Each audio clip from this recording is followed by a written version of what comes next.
Shalom and blessings, warriors of Yahuwah and the truth. Give me 1 second. Sorry about that. I had to touch up my makeup. I had an appointment today. Please pray for us that this new attorney, he seems like an amazing attorney, and he's an appointed attorney, but he sounds like he knows how to get the job done, but he was giving me, like, saying, well, that we probably can't dissolve it all the way, and, like, we probably have to just do a refrain from. That doesn't mean we wouldn't be able to be together, be a couple together, get married, or get legally married. We're married under Yahuwah. We've been together for 10 years. We want to move forward with our lives. We want everything to be back to normal, where I'll be able to go out and help with things again, and I'll be able to take the dogs out. It'll be wonderful. I need everyone to pray that this situation gets resolved, whether it ends with the whole order being dissolved, or if it ends with it being a refrain from. That just means refrain from yelling and so on and so forth. But we haven't had an argument in the last 7 years, but I can't tell them that because they didn't know that we were still a couple during family court, and we thought the order was gone after family court. 2 years passed after court, and we found that there was still an order in place. How ridiculous is that? So please pray that I can come out of hiding and have a normal life, or that just pray that this order gets taken care of, and that this lawyer knows what he's doing. Okay, I've rambled on long enough. We are on video number 22 of Wormwood, The Secret of Lawlessness in One Word. I usually let you guys pick. I mean, nobody has really told me what book to read except for Brother Lou White, the writer of these books. Last time he told me Wormwood would be a good start for the next book, so I might ask his opinion, but I have a book that I have chosen myself out of all the books I have to read to you guys.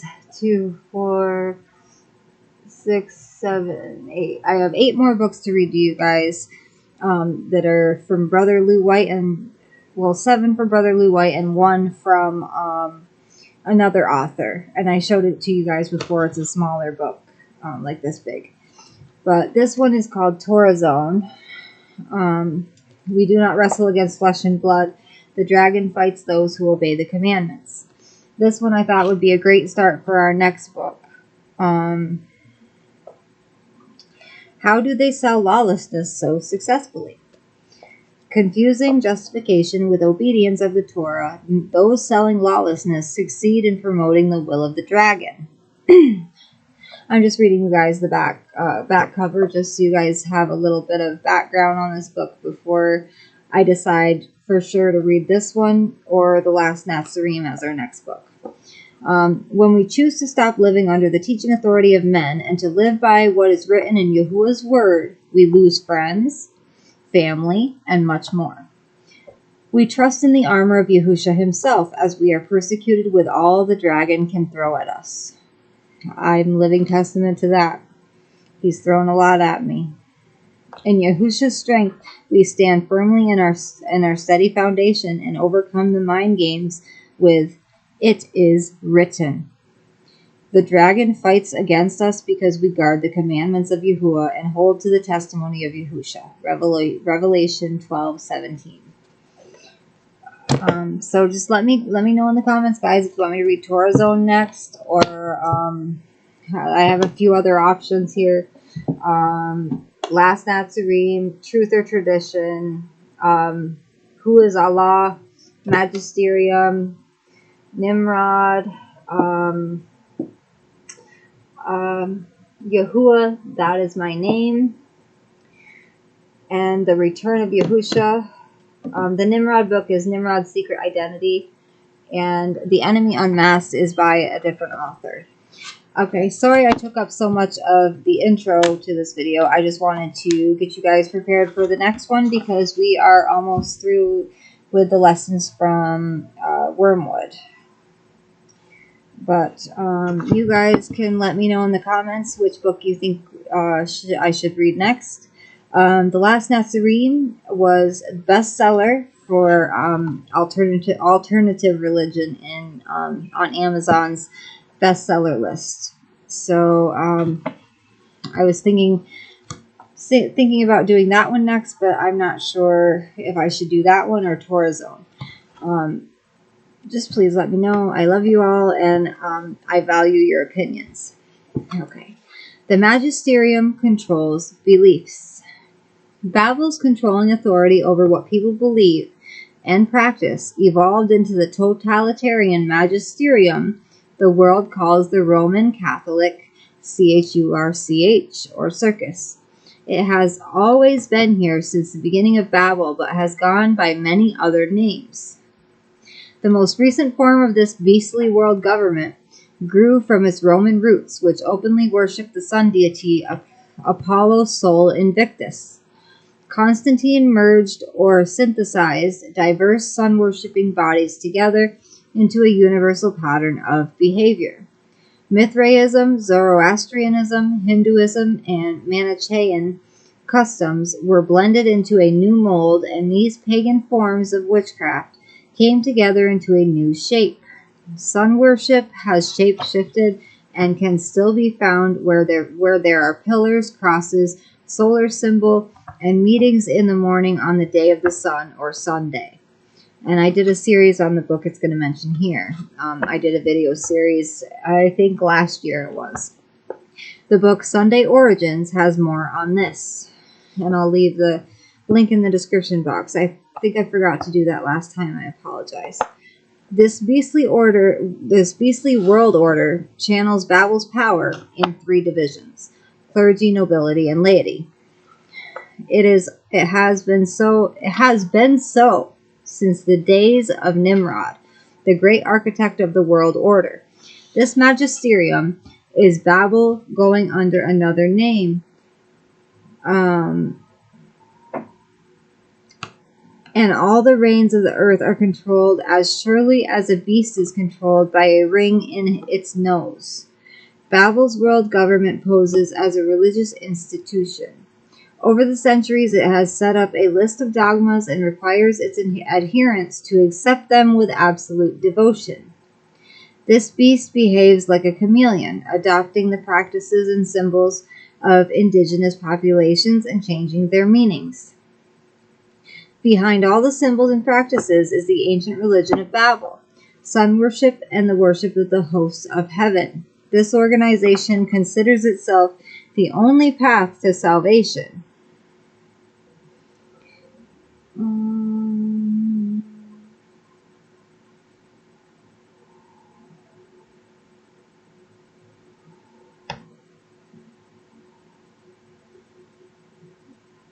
Sorry, guys.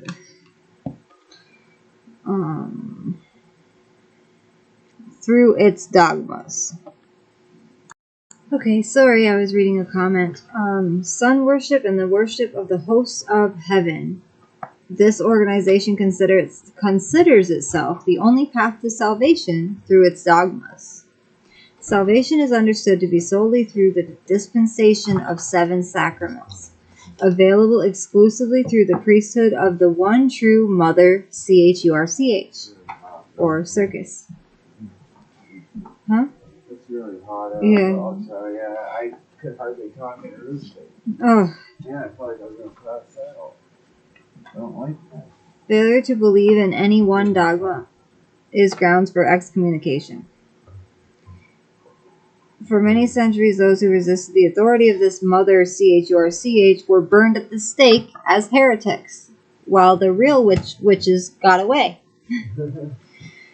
That's what I added in. When the real witches got away. All the Salem witch trials. Yeah. They published bulls to enforce new doctrines. Oh, I hope I didn't mess it up somewhere here. Okay.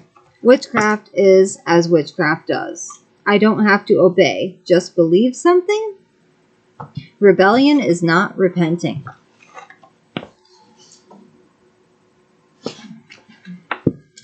This magisterium is the source of such doctrines as purgatory, eternal suffering in fire, relic kissing, veneration of human remains, transubstantiation, bread wafer transforms into living body and blood of Yahusha with words, hoc est corpus moon, statue veneration, kneeling before objects, steeples or sun pillars, bells, worship of the hosts in a monstrance or sunburst object, prayers to the dead, necromancy via rosaries, monks, nuns, popes, priests, celibacy, indulgences, Trinity doctrine, infant baptism, apostolic succession, sacraments, crosses, symbol of sun deity everywhere throughout history, replacement of name Yahuwah to Eloward or Baal, adoption of Easter or Ishtar, fertility festival with sunrise worship and egg, bunny, and fish symbols. Natalis Sol Invictus or Saturnalia transformed into Christmas or Christmas, a celebration of Yahusha's birth, and much more. They are generally doing everything Yahuwah ordered not to be done while ignoring everything he told us to guard and observe. One of the dogmas forbade the commoners or laity to read or possess the scriptures. That's insanity. This magisterium is the source from which Protestants have inherited many of their doctrines and behavior. Universalism, the meaning of the Latin word Catholic, has one defining doctrine: the belief in one God in three persons. Defines Catholicism according to Athanasius, one of the attendees of the Nicene Council in 325. Athanasius was from Alexandria's didascalia or teaching authority and is dubbed the father of orthodoxy. Orthodoxy literally means upright teaching. The father of Wormwood taught him everything he knew. Nazarene throughout history were considered heretics by the Circus Fathers and were considered to be anathema or worthy of death. Nazarene work to teach the truth and reject the teaching authority of the magisterium and all those following its rebellious practices. Everything listed on the previous page is witchcraft, carefully fed to the masses, and over many centuries abiding in Yahuwah's word sets us free from false beliefs.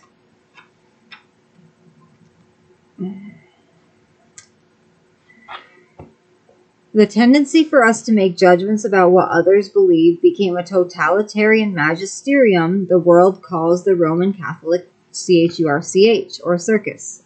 The beastly world order is an authoritarian world government posing as a religious institution. It has set up a list of dogmas requiring its adherents to accept with absolute devotion. This organization considers itself the only path to salvation through its dogmas. To not believe in one dogma is grounds for excommunication from the CHURCH, and in past centuries this meant death. Oh, it sounds like a gang to me, often by burning at the stake. They were not kidding around about their authority over the whole world. Rise of the Jesuit Wormwood. The Protestant Reformation caused the nobility to turn away from the head of this government, wounding it severely to death. The response to this wounding to the head came immediately through a Spanish soldier named Ignatius de Loyola. He founded a new society to fight against those opposed to the papacy at Montmartre, France, August 15th, 1534. It was officially recognized by a papal bull in 1540. It is a counter-reformation which Loyola referred to as Regimini Militantis Ecclesiae, Latin for to the government of the CHURCH militant. The objective of the Societas Iesu, or Jesuits, is to restore the authority of the papacy over the world. This would heal the deadly wound inflicted on the fourth beast.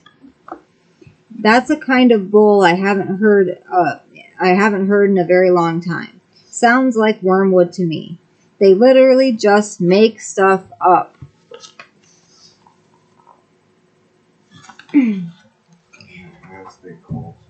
Yeah. A papal bull is a letters patent named after the lead seal bulla. It is authenticated by and is the most solemn documentation of the RCC.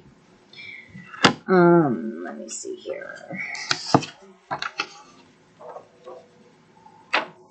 Okay. We're gonna do one more, and then next time, I'll let you guys know what we're gonna be reading next time. Okay. Transubstantiating Wormwood bull. That sounds like wormwood is bull, but it's really meaning by the papacy. If the Pope and everyone agrees on a bull to put in effect, it's just like a government bill, but it's controlled by the papacy. The doctrine of transubstantiation was adopted in the year 1215 and caused many who did not believe it to be burned at the stake by the inquisitors. It's believed that when an ordained priest utters the Latin words hoc est corpus meum, this is my body, a bit of bread and wine miraculously transforms from bread into the living body and blood of Yahusha. Stop with your eyebrows going. They killed all those who did not believe this. In other words, they are performing a miracle, yet as often as they may do so, such miracles somehow don't... Love you. You had me for 2. Okay. Somehow don't count in declaring... in declaring the priest a saint. I know. They believe the substance has changed, but only appears to still be bread and wine. If you're too hot and tired, you don't have to. But sometimes you get into this groove where you stop wanting to do it. I'm hot and tired. No, I just I'll try it. Okay. I'll take it right down. I'll use it in water because I don't burn a ton of gas. Okay. I got juice. I'll do that. Okay. How about... Sorry, babe. Yeah, I know. How about if they said they changed lead into gold, but it still appeared to be lead? Would you believe that? Imagine a bowling ball someone claims changed into a golf ball, yet remained in appearance as a bowling ball. Millions of intelligent adults faithfully believe the doctrine of transubstantiation. Yeah. If this sacrament is a false teaching, so are all the others. It's right in front of our faces. The evidence is right here. Next time we will be reading, is the wormwood of the Magisterium infallible? And what is the message of Yahuwah? And creation's purpose, love.